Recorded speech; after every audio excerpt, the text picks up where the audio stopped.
Assalamualaikum warahmatullahi wabarakatuh. Salam sejahtera untuk kita semua. Selamat pagi semuanya. Sebelum memulai presentasi, saya perkenalkan terlebih dahulu anggota kelompok kami, kelompok 5 yang beranggotakan Nimas Ayu saya sendiri, Hilda Febrina, dan juga Rama Alif El Sanjaya. Pada kesempatan kali ini, kami akan mempresentasikan tentang analisis visi dan misi. Poin yang pertama adalah pengertian visi dan misi. Visi memiliki peran untuk mendeskripsikan tujuan atau cita-cita organisasi. Visi bisa diartikan sebagai sebuah pandangan atau rencana dalam jangka panjang yang ingin dicapai oleh sebuah organisasi atau perusahaan. Visi harus mengungkapkan jenis bisnis yang dijalankan oleh perusahaan. Visi sebuah perusahaan biasanya cenderung singkat, namun mampu mencakup keseluruhan cita-cita dan tujuan yang ingin dicapai oleh sebuah perusahaan. Sedangkan misi adalah aktivitas yang dilakukan oleh perusahaan sebagai alat untuk mencapai tujuan dan merumuskan strategi perusahaan secara efektif. Jadi bisa dibilang misi ini adalah landasan untuk prioritas, strategi, rencana, dan penugasan kerja. Dengan menciptakan misi, sebuah perusahaan tidak hanya akan mendapat dukungan dari para karyawannya, tapi juga membantu perusahaan dalam menentukan arah yang harus dilakukan dan yang tidak perlu dilakukan. Poin yang kedua adalah proses penyusunan pernyataan visi dan misi. Pendekatan yang banyak digunakan untuk mengembangkan pernyataan visi dan misi adalah pertama-tama, memilih beberapa artikel tentang pernyataan visi dan misi dan meminta semua manajer untuk membacanya sebagai informasi latar belakang. Kemudian, mintalah manajer untuk mempersiapkan pernyataan visi dan misi organisasi secara individu. Selanjutnya, diperlukan permintaan untuk modifikasi, penambahan, dan penghapusan bersamaan dengan pertemuan untuk merevisi dokumen. Sampai semua manajer memiliki masukan dan mendukung dokumen akhir, organisasi dapat lebih mudah mendapatkan dukungan manajer untuk perumusan strategi, implementasi, dan kegiatan evaluasi lainnya. Pentingnya pernyataan visi dan misi. Pentingnya pernyataan visi dan misi untuk manajemen strategis yang efektif didokumentasikan dengan baik dalam literatur, seperti yang ditunjukkan dalam kapsul riset akademik.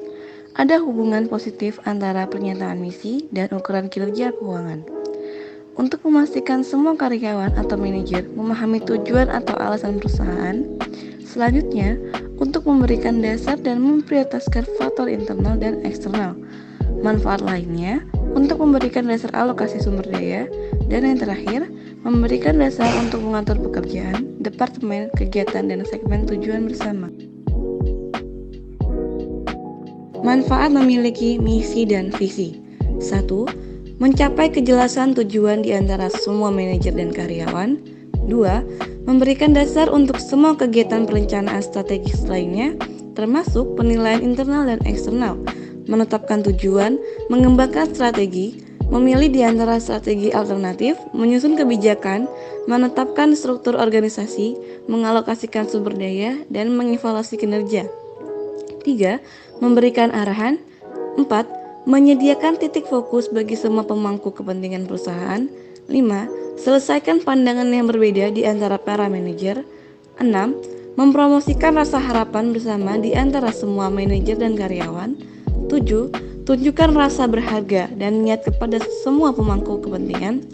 8. Proyekkan organisasi yang terorganisir dan termotivasi yang layak mendapatkan dukungan. 9. Mencapai kinerja organisasi yang lebih tinggi. 10. Mewujudkan sinergi antara seluruh manajer dan karyawan. Karakteristik pernyataan misi. Karakteristik memiliki cakupan yang luas, tidak termasuk jumlah uang, angka, persentase, rasio, atau tujuan. Memiliki panjangnya kurang dari 150 kata, menginspirasi, mengidentifikasi kegunaan produk perusahaan, untuk mengungkapkan bahwa perusahaan bertanggung jawab secara sosial, mengungkapkan bahwa perusahaan bertanggung jawab terhadap lingkungan, dan mencakup 9 komponen, diantaranya pelanggan, produk atau layanan, pasar, teknologi, perhatian untuk kelangsungan hidup, pertumbuhan, keuntungan, filosofi, konsep diri, perhatian terhadap citra publik, perhatian terhadap karyawan, terakhir, rekonsiliasi, dan bertahan.